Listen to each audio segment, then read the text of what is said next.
Hello, and welcome to a special episode of Let's Play Pokemon Let's Go Pikachu, the game whose title always sounds ridiculous whenever I start the video like that because of just how long of a run-on sentence it is. Throughout this playthrough, eagle-eyed viewers may have noticed I have many more items than one normally would throughout a casual run of this game, which has led to me becoming grossly overpowered towards the end game. Today, I'm here to showcase how I got to be this well off in-game. First off is the items themselves. Throughout this run of the game, I've gone out of my way to pick up every item ball that appears on the map. However, if that were all I did, then I wouldn't be anywhere near as powerful as I am right now. One helpful NPC early on in the game will clue you in on possibly the most important mechanic of the game: your starter's tail. Shortly after you get your starter, whether it be a Pikachu or an Eevee, it'll ride on your shoulder for the remainder of the game, and while it's up there, it'll clue you in on hidden items by wagging its tail around. The closer you are to the hidden item, the faster it'll wag its tail. This isn't a perfect system though, as they'll also do this while there's an item ball nearby, which can easily throw you off. All of the hidden items are in set locations that don't change. Some of those locations will only contain a single type of item, like this spot in Viridian City will always be a basic potion, while other spots will have a range of items that gets chosen from at random. Unlike wild Pokemon, the chances of certain items popping up is not set at a certain percentage and is truly randomized, at least as far as I'm aware. These hidden items can be found in various locations, but some can only be obtained through various methods. The most basic of methods is that they're just lying on the floor and all you have to do is press A when nearby. Some are hidden in bushes and you have to be notified of it by whichever Pokemon you have following you outside of its ball. Although I found that grass types are more likely to find items in these bushes as opposed to just admiring the scent of the flowers. The same can be applied with actual flower pots in the odd few areas where potted plants appear. When in caves, I recommend having a rock or ground type following you, as they have a higher chance of digging up items buried in the loose sand or from between rocks. When outside this house south of Lavender Town, make sure to have a water type following you, as it'll find a hidden item nearby whenever it isn't admiring the waves.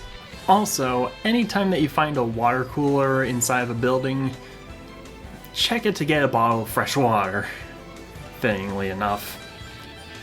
There's plenty of them in Silphco.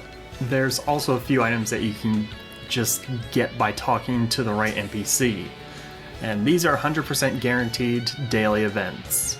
These include the lady in Pewter City that asks you to look after her Slowpoke, and the Diglett hidden behind the Strength Boulder in the Safari Zone Warden's house. Most of the hidden items in the fields and roots will be berries, while caves will frequently have mushrooms and stardust and a few other themed items like the Moonstones in Mount Moon. Although some hidden items will always be one specific item. One example would be the Revive found in this rock east of Vermilion City, or the Rare Candy just outside the southern gate to Saffron City. Those will always contain those specific items, even if they don't always respawn there. It's how I ended up with as many Rare Candies as I did. And now, for a montage of every single hidden item and where to find it. Even if I don't actually pick up an item, because some of them just didn't decide to show up that time. All hidden items.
let me introduce you to the Pokeball Plus. This little device is fairly instrumental to how I became so powerful in this LP. If you have a brand new one, it'll come packaged with a level 5 Mew that you can add to your team as early as getting the Pokedex, effectively giving you 2 starters. After claiming the Mew, you can then put in whatever Pokemon you want as it takes a stroll with you outside the game.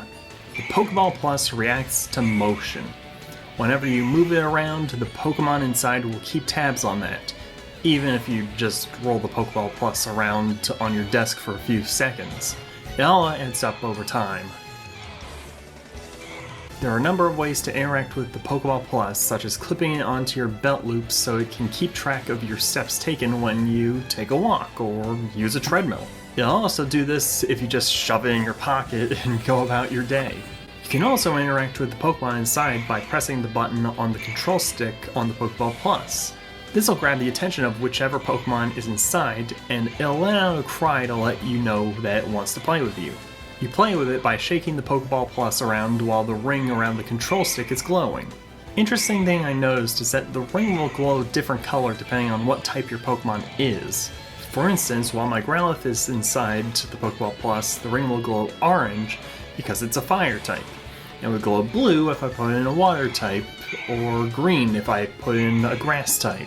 Back on topic, every time you shake the Pokeball Plus while the ring is glowing, the Pokemon inside will sound off again every 1.5 seconds. So it's better to stagger your shakes as to avoid either tiring yourself out or from getting hand cramps. You can call this off at any time by pressing either of the 2 buttons on the Pokeball Plus, and the Pokemon inside will call out one last time a few minutes later as if to say, thanks, and you can press the control stick again to acknowledge it. While in play mode, you can also rotate the control stick around in circles, and the Pokemon inside will let out a different version of its cry. This can be done much faster than the other method, but it will tire out your thumb faster. Now, what does all that have to do with getting items, you may ask? Well, I'm glad you asked. Because once you feel like you've done enough on that stroll, you can recall your Pokemon from the Pokeball Plus, and everything you did will pay off in the form of experience points and a variety of items that accumulate based on what you did in that stroll. Everything you do will grant the Pokemon you placed into the Pokeball Plus experience points, ranging from a tiny amount that could level up a low-level Pokemon 1 or 2 times, all the way to 99,999 experience points, which will cause your Pokemon to shoot up really far in the levels to the point where you may become over-leveled for certain points in the game.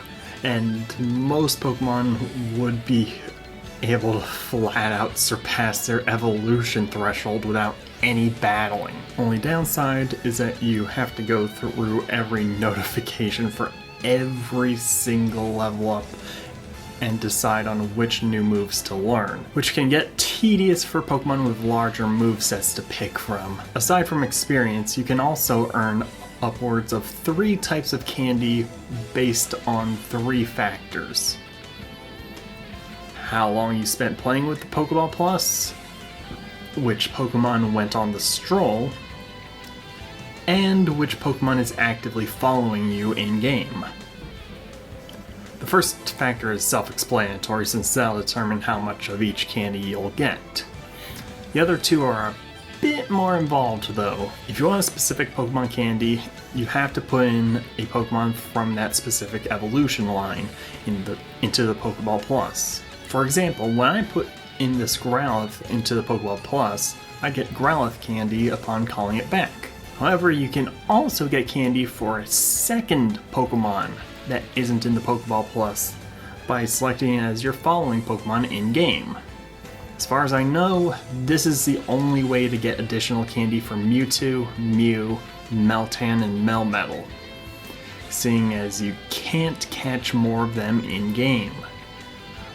When bringing back a Pokemon from the Pokeball Plus, the one that went on the stroll will receive a slightly larger amount of candy. But it'll give both species their candy in 2 waves for some reason. I don't know why, but it'll reward you with one screen with one amount of candy for both Pokemon, and then an additional screen with more rewards that's separate from the first one. So you could get 6 Mew candy on one screen and 3 on the second, instead of just telling you that you got 9 Mew candy outright. You'll also be rewarded with rare candy based on all the aforementioned factors, and you get a lot of rare candy for doing so. As for the candy, what does it do? Simply put, it boosts the stats of your Pokemon. There's 6 types of candy that comes in small, large, and extra large sizes that specialize in each of the 6 stats. However, the larger sizes have a level gate, set at 30 and 60 for large and XL respectively. While you can boost the stats of any Pokemon with this candy, you can't just spam them on a single Pokemon. Eventually, the Pokemon will require multiple copies of that candy just to get one more stat point, to the point that it asks for 20 just to raise it by 1. There's also the specialty candy, which are unique to each species of Pokemon, and this is where the Pokeball Plus comes back into play. Whenever you catch a wild Pokemon, there's a chance you'll get a few pieces of candy with the name of its base form, like a Bulbasaur candy. That candy will only work on the Pokemon it's named after and its evolutions, and will grant a +1 to all stats and will never go up in cost per stat boost. You can use upwards of 200 of these to boost your stats on a single Pokemon before it maxes out. With the Pokeball Plus, you can circumvent the need to catch specific Pokemon just for their candy by just earning it outside the game as you go about your daily life. That isn't to say that the Pokeball Plus is the fastest or most efficient method of getting the specialized candy. After all, it took me about a month's worth of walks just to get 45 pieces of, I think, Squirtle candy, just to evolve a single Pokemon. That's where catch combos come into play. Whenever you catch multiples of the same Pokemon, you start up a catch combo. The higher the combo, the better the rewards, which include the specialized candy. In fact, the higher the combo, not only do you get better rewards, you get even more of those rewards.